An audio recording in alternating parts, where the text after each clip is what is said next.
금요 예배에 참여하신 여러분을 축복합니다. 오늘의 말씀은 시편 121편입니다. 성전으로 올라가는 노래 두 번째인 시편 121편은 제목으로 나의 도움이 어디서 올까? 라고 정했습니다. 여러분에게 놀라운 하나님의 은혜가 있기를 소망합니다. 오늘의 말씀 시편 121편 다 같이 읽어보겠습니다. 내가 산을 향하여 눈을 들리라. 나의 도움이 어디서 올까? 나의 도움은 천지를 지으신 여호와에게서로다. 여호와께서 너를 실족하지 아니하게 하시며 너를 지키시는 이가 졸지 아니하시리로다. 이스라엘을 지키시는 이는 졸지도 아니하시고 주무시지도 아니하시리로다. 여호와는 너를 지키시는 이시라. 여호와께서 내 오른쪽에서 내 그늘이 되시나니 낮의 해가 너를 상하게 하지 아니하며 밤의 달도 너를 해치지 아니하리로다. 여호와께서 너를 지켜 모든 환난을 면하게 하시며 또 내 영혼을 지키시리로다. 여호와께서 너의 출입을 지금부터 영원까지 지키시리로다. 아멘. 오늘 말씀을 묵상하기 전에 교회에 대하여 한번 살펴보려고 합니다. 서울의 하늘만큼 십자가로 가득한 도시를 만나기란 그리 흔한 일은 아닐 것입니다. 밤이면 교회 종탑에 빨간 십자가들이 한 무리의 물결을 이루곤 하죠. 도시마다 지역마다 좀 다르긴 하지만 그러나 한국의 교회가 사회에 끼치는 영향력은 그 수에 비해 너무나 미약하다는 평가를 받고 있는 실정이죠. 그 이유는 상당 부분이 교회에 대한 인식의 부족함에서부터 비롯되었다고 생각됩니다. 그렇다면 교회란 과연 무엇일까요? 성경은 교회를 가리키는데 몇 가지 표현들을 사용하고 있습니다. 우리는 이 표현들을 통해서 교회가 무엇인지를 생각해 보았으면 합니다. 에클레시아라는 단어로 교회를 표현할 수 있죠. 첫 번째로 우리는 에클레시아라는 단어를 한번 깊이 있게 생각해 보아야 할 것입니다. 성경에서 교회를 가리키는 가장 일반적인 표현은 헬라어로 에클레시아라고 합니다. 이 말은 안에서 밖으로를 의미하는 전치사 에크와 부르다를 의미하는 동사 칼레오가 합해진 합성어거든요. 너무 어렵죠? 몰라도 됩니다. 따라서 이 말은 밖으로 불러낸다는 의미를 가지고 있는 거죠.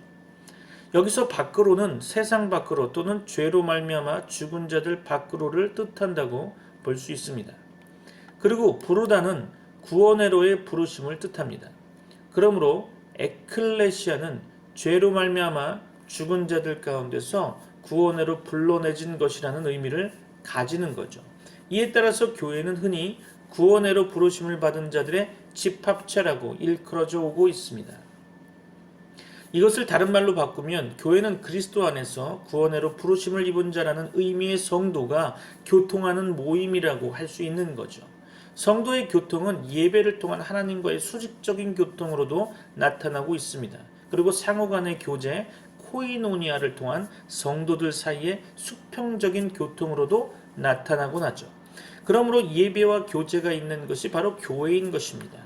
예배와 교제가 없으면 또는 이 둘 중에 하나가 없으면 그것은 교회가 아닌 거죠. 교회는 세상적인 축복이나 나누어 가지는 기관이 아닙니다. 교회는 정신 수양원 또한 아닙니다. 교회는 사교 모임도 아니겠죠. 교회는 단순한 자선단체도 아닙니다.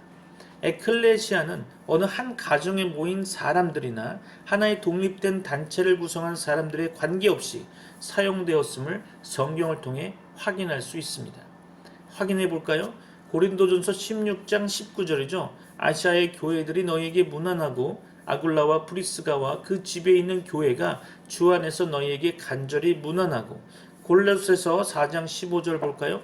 라우디게아에 있는 형제들과 눈바와 그 여자의 집에 있는 교회에 문안하고 사도행전 5장 11절이죠. 온 교회와 이 일을 듣는 사람들이 다 크게 두려워하니라. 사도행전 11장 26절이죠. 만남에 안디옥에 데리고 와서 둘이 교회에 1년간 모여 있어 큰 무리를 가르쳤고 제자들이 안디옥에서 비로소 그리스도인이라 일컬음을 받게 되었더라. 교회라는 단어는 또한 독립된 단체들이 연합하여 모여진 경우에도 사용되었죠. 사도행전 9장 31절이죠. 그리하여 온 유대와 갈릴리와 사마리아 교회가 평안하여 든든히 서가고 주를 경외함과 성령의 위로로 진행하여 수가 더 많아지니라. 이것은 그리스도를 구주로 고백하면서 예배를 목적으로 모인 지상의 모든 집합체라면 그 규모나 형태에 관계없이 교회가 되어짐을 뜻한다고 볼 수 있을 것입니다. 그러므로 교회는 그 규모나 형태가 중요한 것은 아닙니다. 예배와 교제가 있으면 건물이 없이도 교회가 되는 것이죠. 직분자가 없어도 교회인 것입니다. 십자가상이 걸려있지 않아도 교회인 거죠. 이런 것들은 부수적인 것들에 불과하다는 것을 기억해야 합니다. 핵심은 예배와 교제에 있는 거죠. 만일 자기 자신을 교회의 모든 것이라고 생각하는 사람들이 있다면 너무나도 큰 착각 속에 빠져 있는 것이라 생각됩니다. 교회 안에 일어나는 많은 문제들은 이러한 생각 때문에 생겨난 거겠죠. 성경은 에클레시아 이외에도 교회를 가리킬 때 다음과 같은 많은 비유적인 명칭들을 사용하고 있습니다. 이 비유들 속에는 교회가 어떠한 곳인지 또한 어떠한 곳이 되어야 할 것인지에 대한 의미가 담겨져 있기 때문에 주의 깊게 살펴볼 필요가 있겠죠. 두 번째로 우리가 보면 성경은 그리스도의 몸이라는 표현으로 교회를 나타냈죠. 사도 바울은 고린도전서 12장 27절에서 고린도 교회의 성도들을 가리켜서 그리스도의 몸이라고 불렀습니다. 교회가 그리스도의 몸이라는 말씀은 그리스도께서 교회의 머리가 되심을 의미하는 거죠. 바울 사도는 이 사실을 분명하게 밝히고 있습니다. 그래서 그를 만물 위에 교회의 머리로 주셨느니라. 교회는 그의 몸이니. 에베소서 1장 22절로 23절 말씀에 기록되어 있죠. 교회가 그리스도의 몸이라면 교회는 머리 대신 그리스도를 영화롭게 하여야 하는 거죠. 그리고 오직 그리스도에게만 명령을 받아야 한다는 거겠죠. 그러므로 교회가 설립자나 또는 특정인의 몸이 되어서는 안 된다는 것입니다.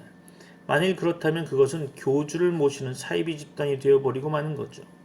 교회는 주님의 교훈이 아닌 것에 대해서는 무엇이든 단호히 거부할 수 있어야 합니다. 머리와 지체 사이에는 유기적인 관계가 유지되죠. 서로가 둘이 아닌 하나이기 때문이겠죠. 그러므로 교회도 머리 대신 주님과 하나이어야 합니다. 교회는 주님과 생각이 같아야 한다는 거죠. 당연히 감정도 같아야 하겠죠. 교회는 주님께서 바라시는 것을 추구해야 합니다. 주님께서 좋아하시는 것으로 기쁨을 삼아야 하는 거죠. 교회는 주님과 함께 단식하고 눈물을 흘릴 수 있어야 합니다. 교회는 범사에 주님을 배우고 주님을 닮아서 주님의 장성한 분량에 이르러야 하는 거죠. 만일 교회는 즐거워하는데 주님의 마음은 아파하시는 일이 있다면 그 교회는 심각한 병이 들어있는 거죠. 그렇지 않다면 그것은 이름만 교회일 뿐 실상은 교회가 아닌 거죠. 머리는 하나이지만 지체는 많습니다. 많은 지체들은 각기 다양한 기능을 가지고 있죠. 그러나 지체들은 한 머리 안에서 서로 유기적으로 조화와 통일을 이룹니다. 교회의 성도는 하나하나의 지체들이죠. 서로의 분량과 역할이 각기 다른 지체들이라는 거죠. 그러나 성도는 머리 되신 그리스도 안에서 서로 간의 조화와 통일을 이루어야 합니다. 그리스도 안에서라면 피리를 부는 자가 있을 때 함께 즐거워하며 춤을 추고 애곡을 하는 자가 있을 때 함께 슬퍼하며 가슴 아파할 수 있어야 합니다. 지체들끼리의 대립이나 견제는 있을 수 없는 일이죠. 그리고 교회와 교회들 간에도 지체의식이 있어야 할 것입니다. 주님의 진정한 몸된 교회들이라면 교파나 교단이 다르다고 하여 서로 간의 반목이나 질시를 하는 일이 있어서는 안 되겠죠. 모든 교회들은 상호 보완적인 역할로 머리 대신 주님을 섬겨야 할 지체들인 것입니다. 세 번째로 교회는 예루살렘으로 표현되어 있습니다. 성경은 교회를 예루살렘으로 표현한 적이 있다는 거죠. 예루살렘은 성전이 있던 곳입니다. 구약시대의 성도들이 예루살렘을 향하여 기도했다는 것은 그들이 민족주의적 사상을 가지고 있었음을 의미하는 것이 아닙니다. 그들의 마음이 성전이며 성전에 거하시는 하나님을 향했다는 것을 의미하는 거죠. 그래서 신약은 교회를 가리킬 때 위에 있는 예루살렘이나 하늘의 예루살렘 또는 새 예루살렘이라는 표현을 사용하기도 합니다. 우리 갈라디아서 4장 26절 볼까요? 오직 위에 있는 예루살렘은 자유자니 곧 우리 어머니라. 히브리서 12장 22절 볼까요?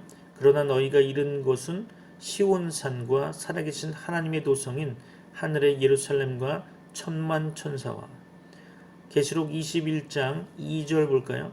또 내가 보매 거룩한 성 새 예루살렘이 하나님께로부터 하늘에서 내려오니 그 준비한 것이 신부가 남편을 위하여 단장한 것 같더라. 하나님은 무한하시어서 온 우주 어디에나 편재하고 계십니다. 그러기에 하늘에 올라가든지 땅 아래로 내려가든지 하나님의 낯을 피할 곳은 아무것도 없습니다. 그러나 하나님께서는 성전을 그분의 지정된 거처로 삼으셨죠. 그리고 하나님을 만나기 위해서는 성전을 찾도록 명하셨습니다. 이것은 시간과 공간의 제한을 받고 있는 사람들을 배려하신 것이었죠. 그래서 유대 사람들은 제사를 드릴 때에 성전을 찾았던 것입니다. 아무리 멀리 떨어진 곳에 있더라도 반드시 성전을 찾았던 거죠. 기도할 때도 시간을 정해놓고 성전을 찾아갔습니다. 교회를 예루살렘에 비유한 이유가 바로 여기에 있는 거죠. 교회는 지상에 있는 하나님의 집이요 보좌인 것입니다. 모든 성도들이 마시도록 생수가 흘러나는 생명샘인 거죠. 하나님의 은혜가 시작되는 시은소입니다. 하나님을 만나는 기도의 집이기도 하죠. 그럼에도 불구하고 만일 함께 모여서 세속적인 행사나 모임 또는 오락만을 즐기느라 하나님과의 관계를 잊고 있는 경우가 있다면 그것은 교회의 길을 포기한 거겠죠. 안 그렇습니까? 여러분의 교회는 어떻습니까? 진정한 교회의 역할을 감당하고 계십니까? 교회는 성도의 마음의 중심이 되어야 합니다. 마음뿐만 아니라 생활에서도 중심이 되어야 하는 거죠. 교회는 손쉽게 모여 교제할 수 있는 곳이어야 합니다. 언제든지 들러서 기도할 수 있는 곳이어야 한다는 거죠. 예전엔 그랬는데 요즘에는 아무 교회나 들어갈 수 없게끔 되어 있더라고요. 그죠? 다들 이해하시죠? 교회가 맨날 잠겨져 있습니다. 기도하는 사람도 별로 없고요. 가슴 아프죠? 성도의 신앙생활은 교회 생활과 비례해야 되는 거죠. 여기에는 거의 예외가 없습니다. 그러므로 교회가 많은 시간을 들여야 할 거리에 떨어져 있으면서 한 주간에 한 번 정도나 힘들여 찾아가는 곳이 되는 것은 바람직하지 못하다고 생각이 됩니다. 다시 말해서 교회가 너무 멀다면, 예배 드려야 될 그 성전이 너무 멀다면 한번 생각해 보아야 한다는 거죠. 복잡한 여건 때문에 부득이한 경우가 있을 수도 있겠죠. 그렇다면 교회를 옮기는 것이 좋다고 생각해 봅니다. 아니면 차라리 교회 옆으로 이사를 하는 것이 더 좋겠죠. 네 번째로 교회를 성경은 성령의 전이라고도 표현하고 있습니다. 교회는 개인 신자의 경우와 더불어서 성령의 전이나 성령의 집이라고 불려지기도 합니다. 교회가 성령, 즉 거룩한 영의 전이라는 말은 교회가 거룩하게 구별되어진 곳임을 의미하는 것이겠죠. 교회는 세속과 구별이 된 곳입니다. 그리하여 오직 하나님께 바쳐진 곳이죠. 교회는 세상 사람들과 구별돼서 하나님의 것으로 인쳐진 자들로 구성되어 있는 거죠. 우리는 이들을 성도라고 부릅니다. 그러니까 구별되어진 자들이죠. 교회에서 이루어지는 일이나 의식들도 세상적인 일들과 구별이 되어 있습니다. 그래서 성직 또는 성례라고 부르는 것이죠. 읽는 책이나 부르는 노래도 세상 것들과 구별이 되죠. 그래서 성경 또는 성가라고 부릅니다. 건물이나 물건들이 겉으로 보기에 세상의 것들과 다를 것이 없어 보이는지 모르죠. 그러나 그것들은 모두 세상 것들과 구별되어 하나님께 바쳐진 것들입니다. 그러기에 성전 또는 성물, 성구라고 부릅니다. 한편 교회는 불이나 죄와 구별되어진 곳이기도 하죠. 교회는 오직 하나님의 명령에 따라서 거룩하심을 이루기 위하여 모인 사람들의 장소입니다. 여기에는 말이나 행동이나 계획 등이 모두 다 포함되어 있죠. 하나님께서는 죄가 많은 자들임에도 불구하고 예수를 믿는 자들에게는 성도라는 이름을 주셨습니다. 그러므로 성도는 그 이름에 합당하도록 날마다 죄에 대하여 죽어지기를 힘써야 할 것입니다. 그리고 온전히 거룩한 새 사람으로서의 새로운 피조물이 되기를 힘써야 하겠죠. 이 과정에는 개인차와 시행착오가 있을 수 있습니다.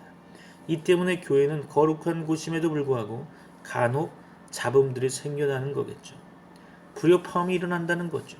그러므로 이러한 잡음 때문에 교회를 오해하거나 용기를 잃어서는 안 될 것입니다.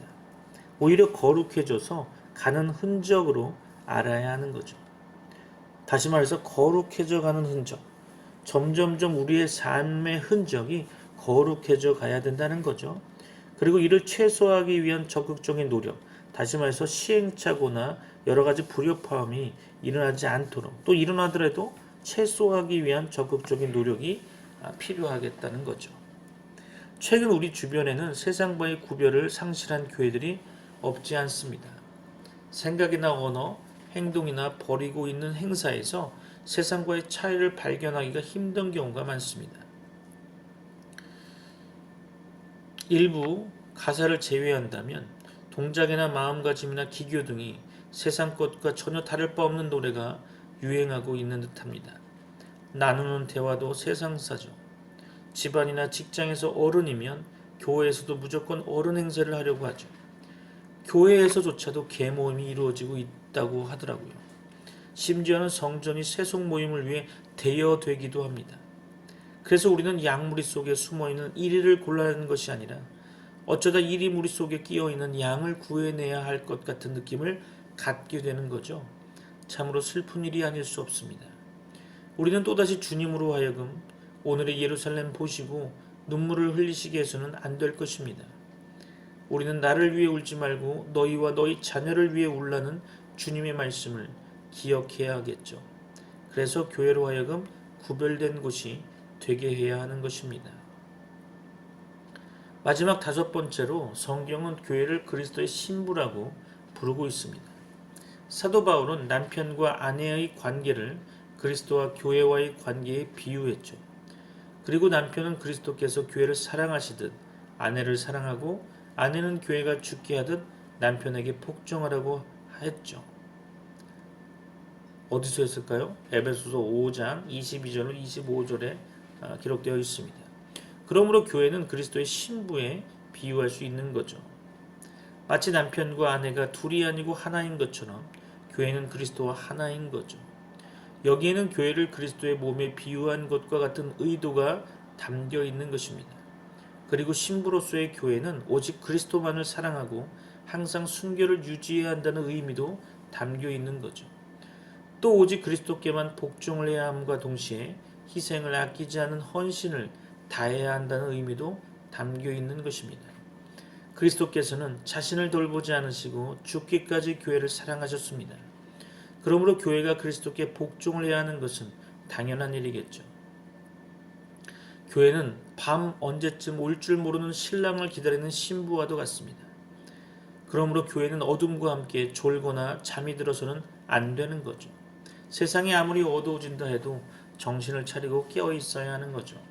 슬기로운 5 처녀처럼 기름을 준비하고 그리스도의 재림을 사모하며 기다려야 할 것입니다.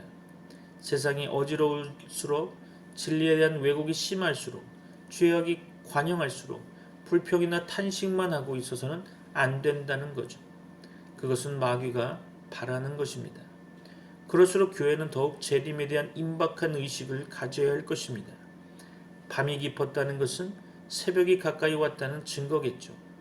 많은 수의 교회들이 있습니다. 그러나 교회의 수보다 더 중요한 것은 교회의 참된 역할이겠죠. 교회는 하나님으로 말미암아 그리스도 안에서 구원회로 부르심을 입은 사람들의 모임입니다. 따라서 교회는 조직이나 건물이나 행사 등 겉으로 나타나는 것에 관심을 집중해서는 안 될 것입니다. 성경에서 비유되어진 것처럼 그리스도의 몸으로 예루살렘으로 성령의 전으로 진리의 기둥과 터로 그리고 그리스도의 신부로서의 기능을 다해야 할 것입니다. 그래야 살아있는 교회가 되는 거겠죠. 여러분에게 성령 충만이 있기를 소원합니다. 여러분을 축복합니다. 본문으로 돌아가서 오늘도 하나님의 말씀을 상고해 보려고 하는데요. 하나님의 은혜가 넘치고 말씀을 깨닫는 시간이 되어지길 소망합니다. 서론이 너무 길어서 지루하시고 힘드시죠? 조금만 버티시면 됩니다. 시편 121편은 성전에 올라가는 노래라는 표제가 붙은 시들 가운데 하나죠. 120편부터 134편까지 15편의 시가 성전에 올라가는 노래라는 표제가 붙어있는 시들이죠. 그리고 많은 사람들에게 애송되는 시가 바로 시편 121편의 시죠. 대부분 성전에 올라가는 노래들이 다른 종류의 시들보다 비교적 짧은 것은 순례자들의 암송을 목적으로 한 것이라 생각됩니다. 그러니까 순례자들의 암송을 목적으로 한 것이기 때문에 길면 조금 힘들겠죠. 그래서 좀 짧게, 비교적 짧게 기록된 것이 아닌가 생각해 봅니다. 여하간 특히 이 시는 지키는 자라는 말을 반복되어 있더라고요. 그 지키는 자라는 말을 반복함으로 하나님의 백성들이 순례길을 갈 때 하나님께서 자신들을 보호해 주실 것을 믿음으로 고백하고 있는 듯합니다. 그러므로 이 시는 모든 시대 하나님의 백성들에게 삶의 여정에서 자기 백성을 도우시는 하나님을 언제나 신뢰하도록 권고하고 있는 거죠. 121편의 시인은 내가 산을 향하여 눈을 들리라 나의 도움이 어디서 올까? 라고 묻고 있죠. 시인은 자신을 도움이 필요한 자로 인식하고 있는 것입니다. 그래서 그는 세상, 여기서 말하는 건 산이지만 세상을 가리킨다고 생각되는데요. 이 세상을 보면서 나의 도움이 어디서 올까라고 묻고 있는 거죠. 시인뿐만 아니라 모든 사람은 의존적 존재로 창조되었기 때문에 도움을 필요로 합니다. 이와 같은 사실은 한 사람의 안전과 행복은 도움을 주는 자에게 전적으로 의존되어 있다는 것을 말해주고 있는 거죠. 이 시편 시인은 스스로에게 나의 도움이 어디서 올까라고 묻고 또한 스스로 이 물음에 대하여 대답을 합니다. 나의 도움이 천지를 지으신 여호와에게서로다. 여기 시편 시인의 모습은 우리가 도움이 필요할 때 어떻게 해야 하는지 말해주고 있는 거죠. 그것은 먼저 자신이 의존적 존재임을 인정하고 다음은 자신의 필요를 충족시켜 줄 수 있는 분이 누구신지를 생각해 보라는 거죠.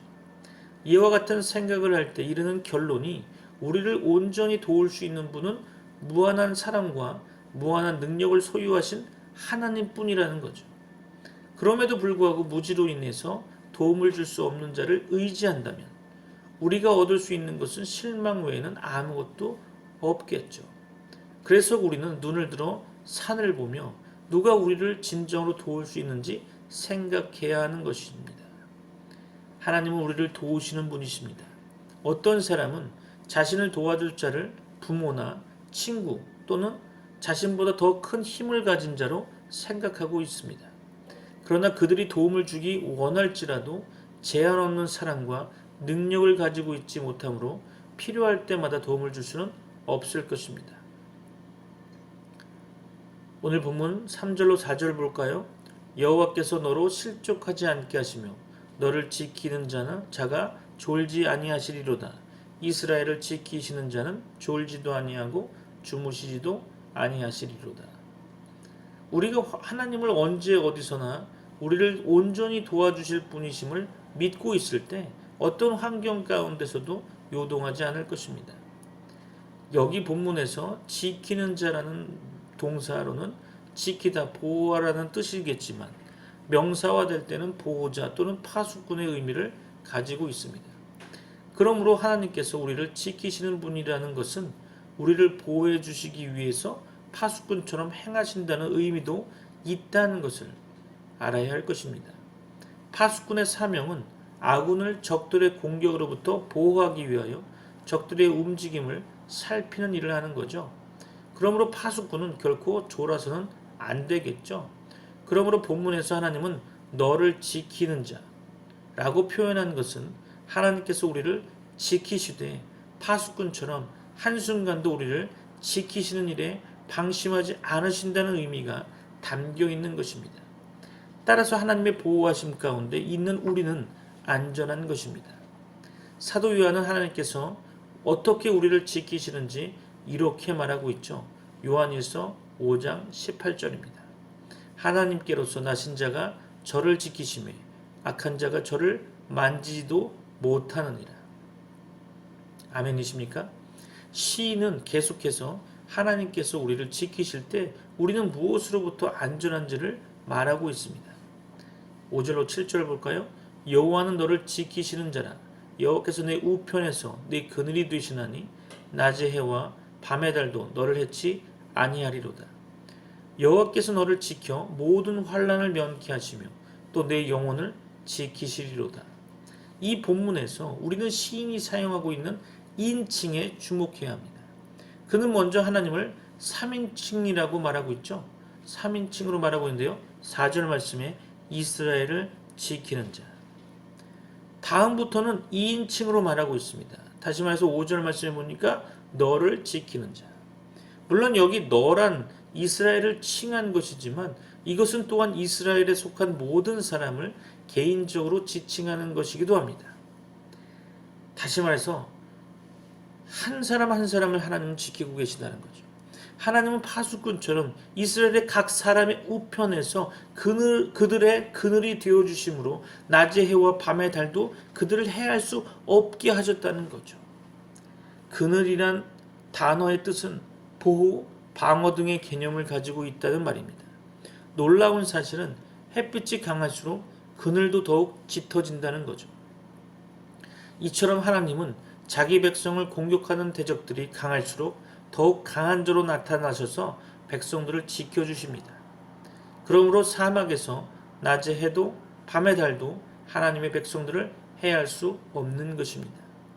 시편 시인은 여호와께서 너의 출입을 지금부터 영원까지 지키시리로다 라고 고백함으로 이 시를 마치고 있습니다.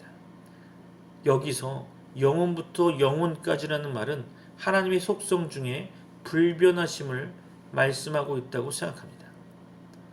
즉 하나님께서 자기 백성들을 시종일관 지키신다는 것입니다. 본문은 유대인들이 절기를 지키기 위하여 예루살렘으로 향할 때와 그리고 다시 집으로 돌아갈 때 불렀던 노래였을 것입니다. 그들이 하나님께 예배드리기 위하여 여행하는 여정에는 사막과 같은 것도 있었을 것이죠. 그것을 통과할 때는 언제나 낮에는 일사병과 같은 위험에 노출되었을 것이고요. 밤에는 추위라고 하는 위험에 노출되었겠죠. 그리고 때로는 강도의 위험도 있었겠죠. 그들은 이러한 위험한 여행을 하며 두려움이 엄습해 올 때마다 이 노래를 부르며 믿음 안에서 평안을 찾았을 것입니다. 예전에 제가 무서움을 많이 느껴서 화장실 가는 것을 어릴 때 힘들어 했는데 그때마다 불렀던 노래 예수 믿으세요 노래를 부르고 귀신한테도 예수 믿으라고 할 정도로 하여튼 그렇게 엄청나게 불러댔습니다. 여하간 중요하지 않죠. 따라서 이 노래는 이 시편 121편의 노래는 모든 시대 하나님의 백성들에게도 필요한 노래라 할 수 있겠죠. 이스라엘이 예루살렘을 향하여 순례하는 자였던 것처럼 모든 시대 하나님의 백성들도 천국을 향하여 순례하는 순례자들입니다. 그러므로 모든 시대 하나님의 백성들이 천국을 향해 순례하는 중 위험한 일을 만나 두려움이 엄습해 올 때마다 이 노래를 부른다면 그 두려움으로부터 자유할 수 있을 것입니다. 여러분에게 하나님의 은혜와 복이 충만하길 소망합니다. 다 같이 기도하겠습니다.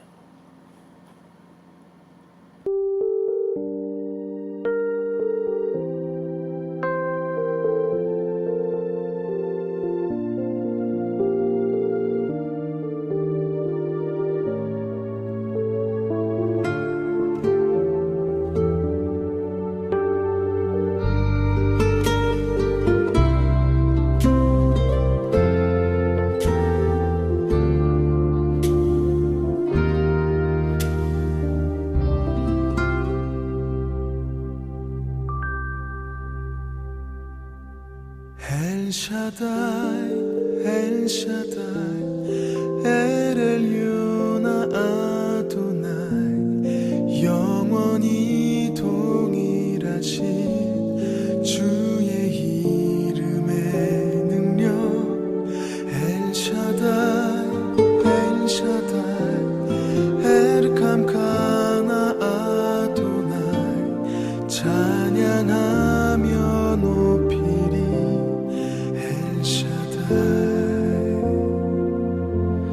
사랑과 희생으로 이